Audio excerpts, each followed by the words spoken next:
आप हमेशा दूसरों पर ध्यान देते हैं, लेकिन आपको खुद पर ध्यान देना चाहिए। हर चीज जो आपको पीड़ा देती है, सुख देती है, वो सभी आपके भीतर होती है। खुशी और गम आपके भीतर हुई, व्यथा और परमानंद आपके भीतर हुआ है। यहाँ तक कि रोशनी और अंधेरा भी असल में आपके भीतर ही हो रहा है। हर मामूली चीज के लिए हम बड़ा हंगामा करते हैं। क्या यह बुद्धिमत्ता का सबसे ऊंचा स्तर दिखाता है कि विकास की प्रक्रिया में क्या यह सच है कि इंसान के रूप में अब हम सबसे ऊपर हैं, सभी जीवों में हम सर्वश्रेष्ठ हैं? शायद थोड़ा और करने की जरूरत है। अब मैं भी देर शाम पर मोटिवेट, मगर फिलहाल हम सबसे ऊपर हैं। मगर क्या यह भी सच है कि जब लोग कहते हैं कि यह बीस अतुलनीय इंसान, वो तो हमेशा उनका मतलब होता है क्या रे मैं तो सिर्फ इंसान हूँ, कि इंसान शब्द को हमेशा उसकी सीमाओं से जोड़ा जा सकता है? मैं बहुत कम लोगों ने इंसान हूँ का उपयोग इंसान की विशालता बताने के लिए किया है। हमेशा इंसान होने की सीमाएं हैं, तो कहीं ना कहीं हम बुनियादी मुद्दे से चूक गए। मुद्दा यह है, क्या यह सच है कि इस धरती पर हर जीव में एक कीड़ा, एक चिड़िया, एक जानवर जिनका दिमाग हम से लाख गुना छोटा है, वह अपनी जीवन प्रक्रिया में बड़े अच्छे से चलाते हैं? हेलो हेलो, कि ऐसा क्या है कि जब मैं जीवन प्रक्रिया कहता हूँ, हम पैदा हुए हैं भी वैसे पैदा होते हैं, वे भी वैसे पैदा होते हैं, हम बड़े हुए हैं वे भी वैसे बड़े होते हैं, हमने जीवन चलाया है वह भी जीवन चलाते हैं, हमने बच्चे पैदा किए हैं वह भी बच्चे पैदा करते हैं। हम यह सब बड़े मामले झमेले के साथ करते हैं, इसे यूं ही कर लेते हैं। वो हरियाणा आगे हर मामूली चीज के लिए हम बड़ा हंगामा करते हैं, वह आराम से कर रहे हैं। विभिन्न चीजों की, जैसे कि मरने की तमाम वो प्रक्रिया है, वे बिना किसी झमेले के कर रहे हैं। हम हर चीज बड़े झमेले के साथ करते हैं। कि क्या यह बुद्धिमत्ता का सबसे ऊंचा स्तर दिखाता है? आज हम खुद को सबसे बड़े बुद्धिमान मानते हैं, और इसमें शक नहीं कि हमारी न्यूरोलॉजिकल प्रक्रिया धरती पर सबसे ज्यादा विकसित है। हमारे पास सबसे विकसित न्यूरोलॉजिकल सिस्टम है। ग्रिड को हम बेहतरीन तरीके से महसूस करना, अनुभव करना, समझना और व्यक्त करना चाहिए। मगर धरती पर अभी कोई दूसरा जीव इंसान की तरह संघर्ष नहीं कर रहा है। ऐसा इसलिए क्योंकि आपको एक सुपर कंप्यूटर मिला है।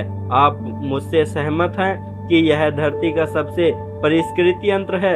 आईफोन नहीं आई, पर जब यह सवाल है कि आपने यूजर मैनुअल पढ़ा है, अब तो बस लोगों ने यूजर मैनुअल ही पढ़ा है।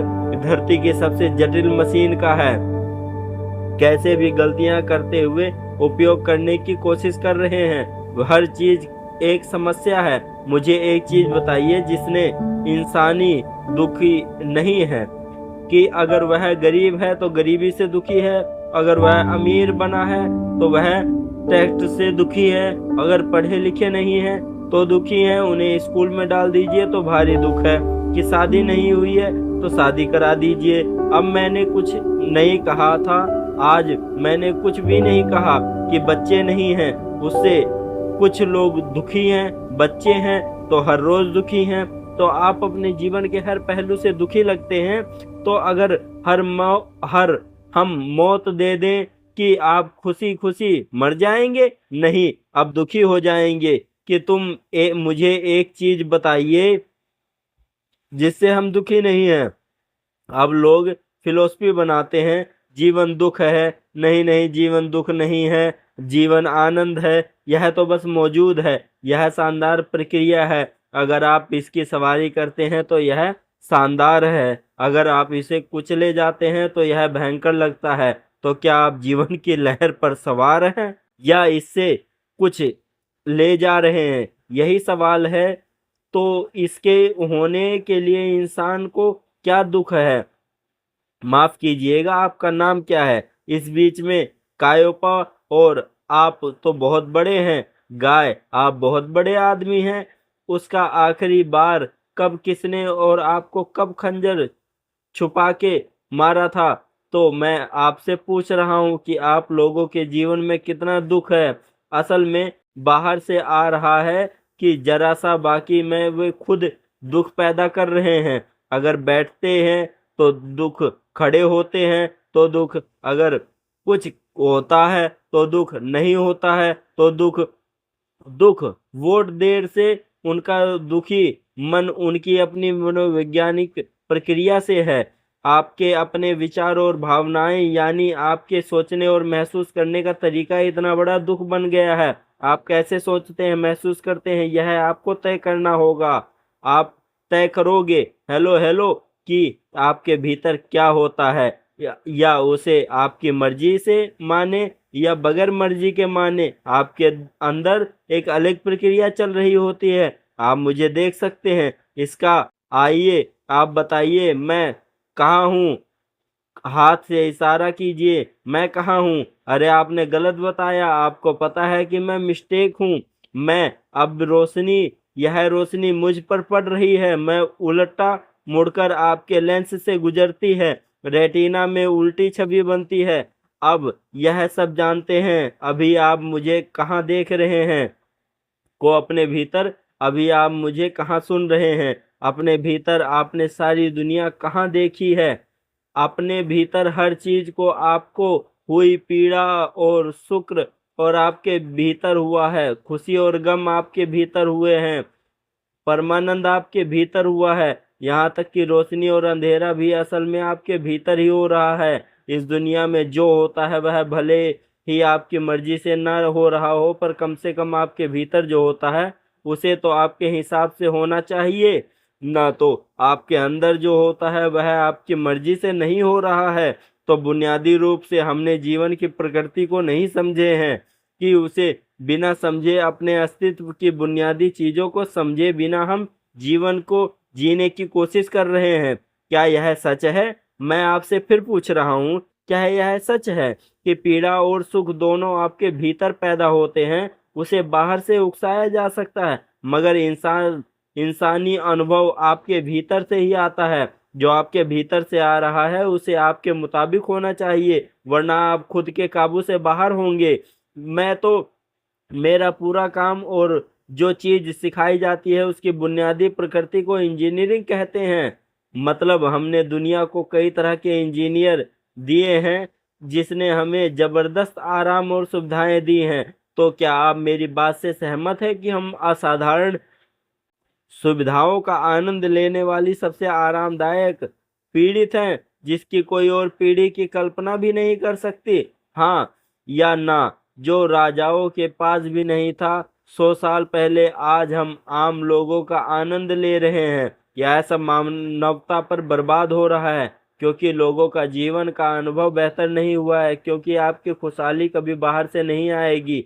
बाहर से आप आराम जुटा सकते हैं, सुविधाएं जुटा सकते हैं, पर खुशहाली पैदा नहीं कर सकते हैं। खुशहाली सिर्फ आपके भीतर से हो सकती है कि इंसानी अनुभव आपके भीतर से पैदा होता है। इससे फर्क नहीं पड़ता कि आपके अनुभव की प्रकृति क्या है, वह जो भी हो, सूखा दिया, दुखद दिया, दोनों आपके भीतर से पैदा होते हैं। लेकिन अगर आपको खुद पर नियंत्रण है तो आप अपने लिए खुशी पैदा करेंगे। दुख ज्यादा से ज्यादा खुशी, अगर पीड़ा और आनंद में से एक को चुनना हो तो आप अपने आप को लेकर किसे चुनेंगे? तो कृपया दुनिया में आपको आशीर्वाद देने वाला कोई ना कोई, पीड़ा देने वाला, आनंद देने वाला, कम से कम अपने लिए तो निश्चय ही सर्वाधिक खुशी आप अपने के लिए क्या चाहते हैं, इस पर बहस हो सकती है इस आधार पर कि उन्होंने आज क्या किया, मगर खुद के लिए जो चाहिए वह 100% साफ है। न इतनी साधारण चीज क्यों नहीं हो रही है? सिंपली बिकॉज थिक्स, क्योंकि वह दिमाग की गतिविधि कर्मक विकास की प्रक्रिया में नहीं है कि यह नई घटना है। यह बड़ा दिमाग नई से मेरा मतलब है कि सिर्फ कुछ लाख साल पहले विकास के पैमाने पर यह नहीं है। तो हमारे पास एक ऐसी बुद्धि है जिसके लिए हमारे पास एक स्थिर आधार नहीं है। मैं आपको यातना देने के लिए किसी और दूसरे की जरूरत नहीं है। आप खुद ही काफी हैं। आपको कोई बाहरी मदद नहीं चाहिए। आप अकेले कहीं बैठकर नरक बना सकते हैं क्योंकि आपकी अपनी बुद्धि आपके खिलाफ हो गई है। आप इसे कई आकर्षक नामों से बुला सकते हैं। आप इसे पीड़ा कहें, डिप्रेशन कहें, तरह तरह के रोगों का नाम दें, मगर आपकी बुद्धि आपके खिलाफ हो गई है। मैं एक बार आपकी बुद्धि आपके खिलाफ हो जाए तो कोई नहीं, दुनिया की कोई ताकत नहीं जो आपको बचा सकती हो, क्योंकि हम आपके जहां भी ले जाएंगे आप दुखी ही रहेंगे। कुछ लोग सोचते हैं कि एक दिन वे स्वर्ग जाएंगे, वे सब ठीक ठाक रहेंगे। मैं पूछ रहा हूँ, क्या आपके पास कोई सबूत है कि क्या पहले ही स्वर्ग में आपके पास दुख नहीं होगा और उसे बर्बाद नहीं कर रहे हैं? आपके पास कोई सबूत है कि वह बेनिफिट ना तो मैं भी और ऑलरेडी हैव बीन मेकिंग में साइड इफेक्ट क्या सबसे पहले ही स्वर्ग में है उसकी दुर्गति कर रहे हैं? क्योंकि अगर आपका दिमाग काबू से बाहर है तो आप चाहे जहां ले जाएं आप उसे खराब भी कर देंगे। हम जरा कल्पना कीजिए 100 साल पहले लोग इसी जगह पर कैसे रहते होंगे। आप कैसे रह रहे हैं? उनकी तुलना में क्या शिकायत करने के लिए कुछ है आपके पास? हेलो हेलो, लेकिन हम हमेशा शिकायत करते रहते हैं कि इस धरती पर कोई हमारी तरह बोना नहीं रहा है। हम तो समस्या में ही फंसते जा रहे हैं। बाहरी हालत मजबूर है, कुछ हालत हमारे मन के मुताबिक होंगे, कुछ नहीं होंगे। ऐसा ही होता है। आपके परिवार में चाहे दो ही लोग होंगे तब भी क्या हर चीज पर आपकी मर्जी एक सी होती है? नहीं, वह कभी नहीं हो सकती है। बाहरी चीज है, पूरी तरह से आपके हिसाब से कभी नहीं होगी। कुछ हद तक हम इसे संभाल सकते हैं, लेकिन कम से कम जो आपके भीतर होता है उसे पूरी दुनिया आपकी मर्जी से होना चाहिए। अगर अभी आपके भीतर जो हो रहा है वह आपकी मर्जी से हो रहा होता तो आप खुद को सुख में सर्वोच्च स्तर पर मानते या नहीं? उसके साथ बस इतना ही हुआ। मेरे फलक की मौत से भी सामना हुआ पर कोई फर्क नहीं पड़ा, क्योंकि जो आपके भीतर हो रहा है वह आपकी मर्जी से हो रहा है। कोई जादू नहीं है, बस इंजीनियरिंग है और कुछ नहीं है। आप अपने भीतर झांक कर देखिए, आपको वो अनुभूति होगी जो दुनिया की कोई भी टीचर, कोई भी गुरु आपको नहीं सिखा सकती। क्योंकि जो आप अनुभव खुद करेंगे, आप अपने आप को देखिए, दूसरे जीवों से प्रेरणा लीजिए। दूसरे जीव किस प्रकार इस जीवन को एक मस्ती रूपी रेलगाड़ी की तरह चलाए जा रहे हैं और हम क्षण हर चीज में बस दुखी होते जा रहे हैं।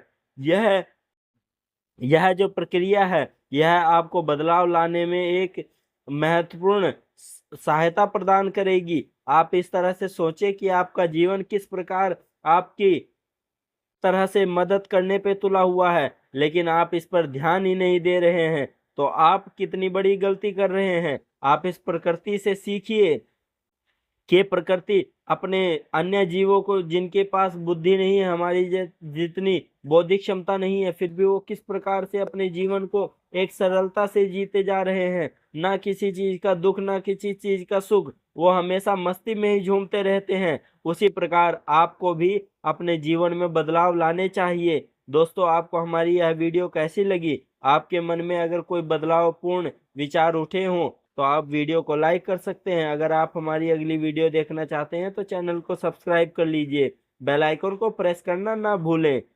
आपने किया नहीं सब्सक्राइब? अच्छा, कर लीजिए, कोई बात नहीं। हम मिलेंगे आपसे अगली वीडियो में। तब तक के लिए बाय बाय।